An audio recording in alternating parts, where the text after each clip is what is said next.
ఎందుకు నోటీస్ పంపించావు? ఎందుకు పంపానో కోరి నాకు రాసిచ్చిన మీ నాయన చెప్పలేదా? రాయడానికి ఆయన ఎవరు, రాయించుకోవడానికి నువ్వెవడివి? అది నా తాత సొత్తు.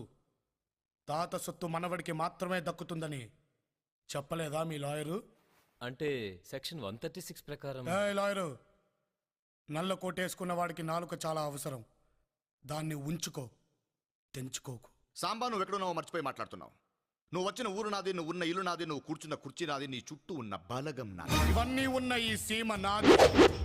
నేను తలుచుకుంటే నీది అనుకుంటున్న నీ ఊళ్ళో, నీ ఇంట్లో, నీ జనం మధ్య నువ్వు కూర్చున్న నీ కుర్చీ కిందే నిన్ను నీ వాళ్ళని కప్పెట్టేస్తా. నోటీసులు గేటిస్లు అంటూ పిచ్చి పిచ్చి వేషాలు లేకుండా బుద్ధిగా బతుకు, లేకపోతే బూడిదైపోతావు. వస్తా. రాయ్ సాంబా, నీ తల తీసి నా ఇంటి గుమ్మానికి కట్టకపోతే నా పేరు పాశు. నా ముందు తొడగొడితే తొడ మెడ